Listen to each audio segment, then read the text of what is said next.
If you guys are going into 2026 without a trading playbook, this could be one of the many reasons why you have not been profitable and consistent, and going into 2026 could also stay the same. Now, you may ask, what is a trading playbook? Some of you may have heard of it, some of you are already using it, but not to its extent. And that's the whole point of this video. I'm here to explain to you what a trading playbook is and how you can use it and implement it in your trading journey to become a consistent and profitable trader. The whole purpose of a trading playbook is that it's a personalized rulebook for when it comes to trading. It documents how you see the markets, your trade setups, how you manage yourself, and your risk. So it removes the whole guesswork from trading and allows you to follow a process that works for you. Now, at the end of the day, trading is a disciplined art. It requires a lot of self-control and self-discipline if you want to become consistent and profitable. Not many traders focus on this. They always try to jump to the next best strategy rather than looking within themselves and trying to solve what the problem is when it comes to trading that is self-rooted. Because as humans, we have this tendency of not having to stick by the rules. We always want to break past them. And in trading, there is unlimited amount of freedom, right? You dictate your own rules. So that's the whole purpose of why having a trading playbook is very important, because you write down the rules that you need to follow and stick by that will allow you to become consistent and profitable. Now, let me give you an example. Trading without a trading playbook is like going to the gym without a program. You're putting all of this hard effort in, but there's no direction. There's no process that you're following that will allow you to get these specific muscular gains. You don't know what you're working, you don't know what you're progressing in, and you don't know where your focus needs to be. The playbook turns that effort into direction and allows you to have a process that you can follow that will allow you to get to your goals. For example, of being consistent and profitable, or in the gym's analogy, allowing you to gain muscle or lose fat. Now, to help you guys out, I'm going to run through a template that I made. It is very similar to what I use. I just didn't use my one here because it is very personalized. So what I've done is I've drafted up a template that you guys also will get access to. You can use it and implement it into your own trading journey. The whole point of this is just to give you an idea of what these playbooks should look like. Just remember, at the end of the day, they are personalized and they need to be made by you. They are not going to work if it's made by someone else, because trading is all about a personal journey. So make sure that you guys are writing your own trading playbook and implementing this into trading. Now, if we jump into our trading playbook, the first thing there that we can see is the purpose. Why are you trading? This is probably one of the most important parts of this trading playbook, is your purpose. Why exactly are you trading? Why did you choose to trade when you could have done something else? I'm sure everyone has this in the back of their mind of why they're trading, but writing it out completely changes the dynamics of understanding the purpose of trading, and it allows you to go back and reflect on it right in front of you before you trade the purpose of your trading. Because at the end of the day, trading is not easy to master. It will take you time. There's going to be ups, there's going to be downs, and you're going to need to have something that can take you through those downs, and that is your purpose. The purpose will carry you through when times are tough. Now, let me give you an example. We have a burning building. If I told you to run into the burning building, are you going to do that? I guarantee you 90% of you guys would not do that. Now, let's change the perspective and let me say, okay, there's a burning building. I need you to run inside to save your family. Now, what are the chances of you guys doing it this time around? That the fact that you have to save your family, chances probably increased a lot. Now, the context has changed, right? There's still a burning building, but the purpose of you running inside that burning building has changed, and it's giving you that desired outcome to achieve a specific thing. So, likewise with trading, if you're trading without a purpose, you're not going to make it. Genuinely, like, it is tough. You're gonna have to put in the hours, you're gonna have to work. Yes, there's gonna be good times, yes, there's gonna be bad times, but that purpose carries you through generally. It reminds you of why you're doing this, why you're pushing yourself through this hard work. It's the same thing as waking up in the morning to go to work. You know why you have to go to work. You have bills to pay, you've got children to look after, you have family to look after, loved ones, right? This is sitting at the back of your head. Yes, it's not written down, but you know how important it is to wake up and go to work. And I'm sure if none of that was there, where you didn't have to look after family, 90% of you would not rock up to work, but you know you have to rock up to work because there's a purpose behind it. So the same thing, you need a purpose to show up to trading every day, and writing it out personalized. Why is it coming from you this specific way, right? And as you can see, it should be free flowing from you. I want to commit myself to trading so I can have the ability to make money from anywhere around the world, and not wanting to slave to a job, work hours that I don't want to. You see how it's personalized? It's coming from you within it. That's how it needs to be. So take the time to write it down, don't rush it, and actually think, why do you want to commit to trading? Now, this could also be a big barrier in your trading, where you see that, okay, is trading something that I really want to do? Right? You're writing out your purpose. You're saying, does trading actually help me get to my goal as well? Right? And if it does, that's good. If it doesn't, then you've saved yourself early in the journey.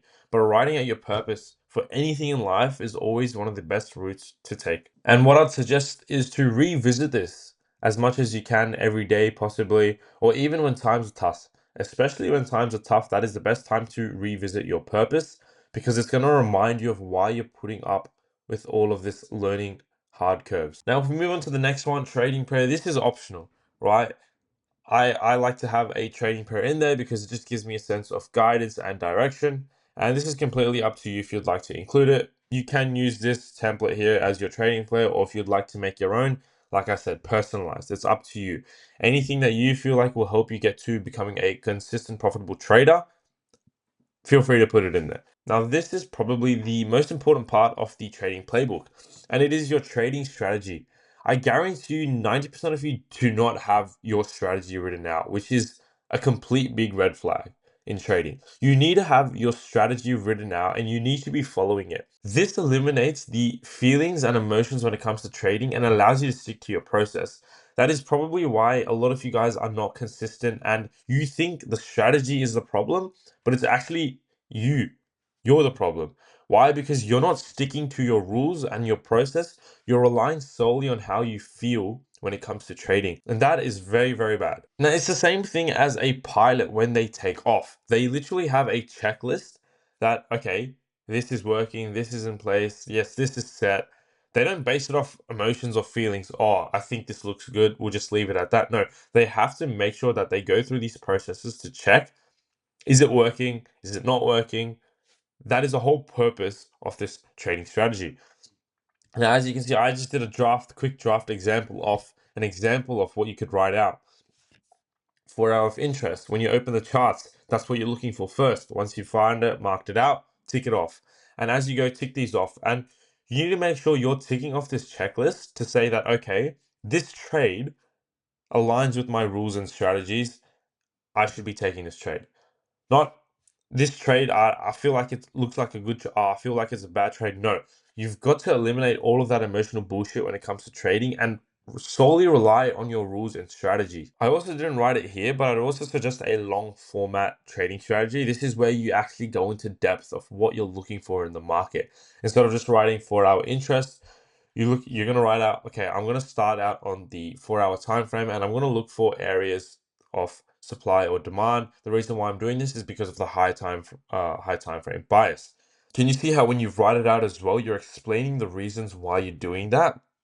Because then when you write out your strategy, you've explained out why you're doing this specific stuff. It removes all of the fluff, and it actually gives you reason to why you're using that specific strategy.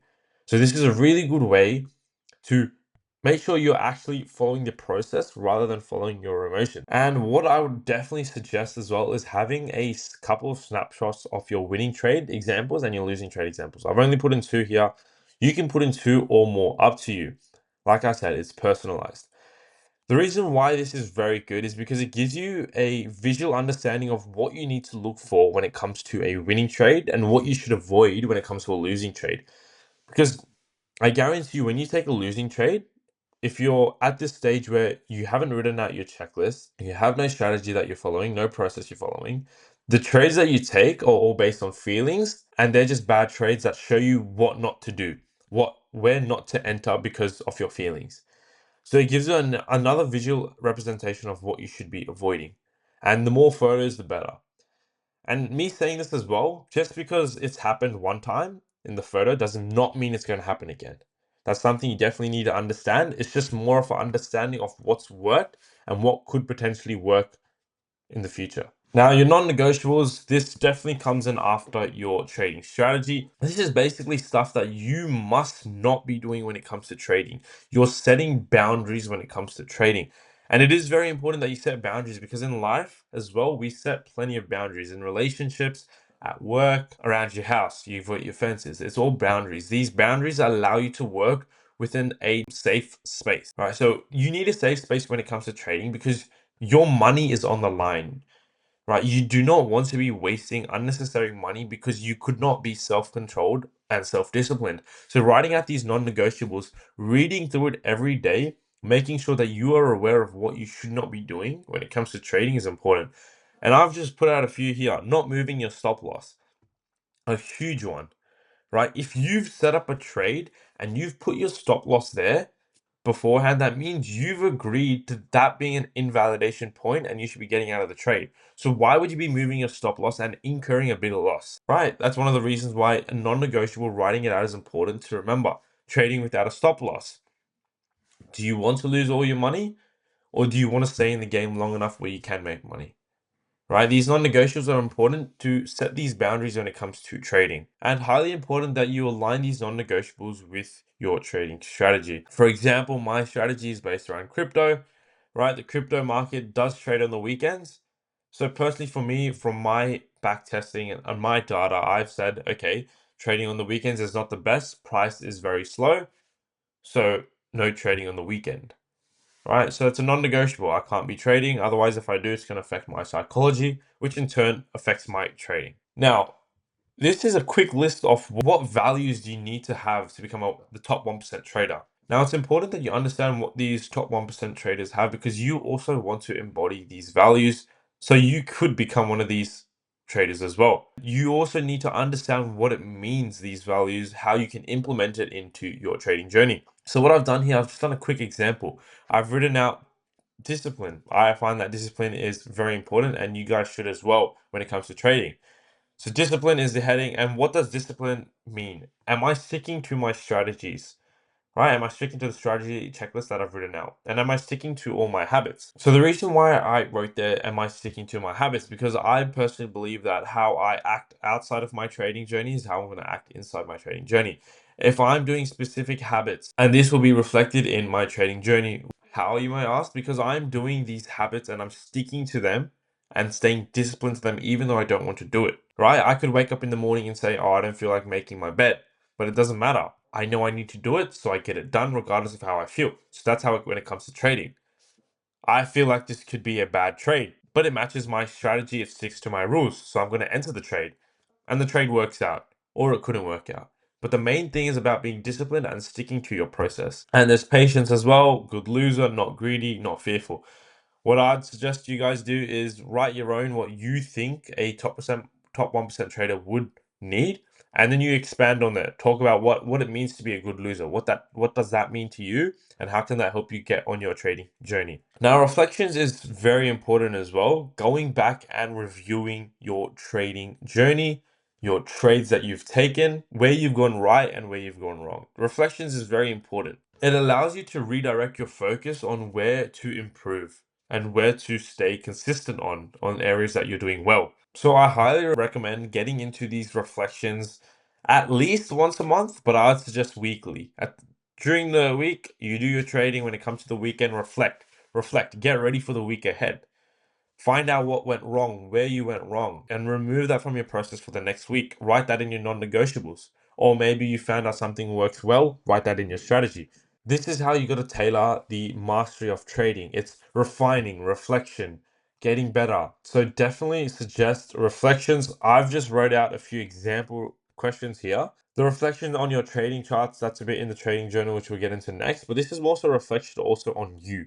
What are you doing wrong? So I've just written out a bunch of sample questions that you guys can use as well. Create a list of reasons why I don't want these mistakes to happen again, right? You're reflecting, that's going back onto your purpose, right? You're realigning it with your purpose to remember, look, I want to be able to travel and I'm making these mistakes. And if I keep making these mistakes, I'm not going to be able to travel, right? So I need to remove these mistakes and that helps you get to your traveling goal faster, right? And can you see For you to get to your traveling goal faster, that means you're becoming a consistent, profitable trader. So it works hand in hand where this purpose, your values, your strategies, everything in the playbook aligns to help you to become a better trader. Now, the trading journal, I haven't put it in here because that is separate and I'm going to make a separate video on that. So make sure you guys subscribe and stay tuned, turn on the notifications because that video will be coming out soon. But the trading journal is very important to have a part of your trading journey. It is you essentially tracking your trades live and reflecting on them and seeing where you went right, where you went wrong. Was it a win? Was it a loss? Your profit or your loss that you made on the trade. It literally gives you data to look back to work off. It's the same thing for a scientist. If they're in a lab trying to find a cure, it's better if they say, okay, this substance didn't work, but this one worked, right? And they record it. And that's the quickest way that they'll find the best substance to work for the cure. So free balling it is not going to help them, or it's not going to help you in your trading journey. That is crucial to understand the importance of the trading journal. This is something I always push on beginner traders is start tracking your tradings. I know it is not the most fun thing to be doing and you're not making money from it, but it's an indirect way of you disciplining yourself and learning from yourself to become a better trader. Most of the growth that you'll see during trading is indirect because it happens internally. It happens with you as well because you've learned these strategies of someone who's already using it and it works for them. The only thing that is different between the strategies is the person using the strategies. So that is why these reflections are very important within the trading journal. Allows you to give data to look back on your trades, see where you went wrong, see where you went right. And like I said, I'll be doing a more in-depth video on the trading journal, so make sure you stay tuned for that. Other than that, guys, that is the essential use of the trading playbook and what's inside the trading playbook. And I highly recommend that you guys include this into your 2026 trading journey. It is something that will definitely turn around your trading journey. And look, do not expect results if you're just going to draft this up one time and never use it again. A one-time use of this trading playbook does not work. It needs to happen all the time, right? Daily or 2 days, 2 day gap, go back, revisit. The trading journal should be done every time after you've taken a trade. Trading playbook should be revisited because it's just reinforcing key concepts, values, your purpose inside your head. So when it comes to trading, you stick to the process rather than your emotions. I hope you guys enjoyed me running through the purpose of a trading playbook. What is a trading playbook? If you do enjoy content like this, where you focus on your psychology as well, and also technical analysis skills, make sure you guys do subscribe because there'll be plenty more videos coming out. Peace out, guys.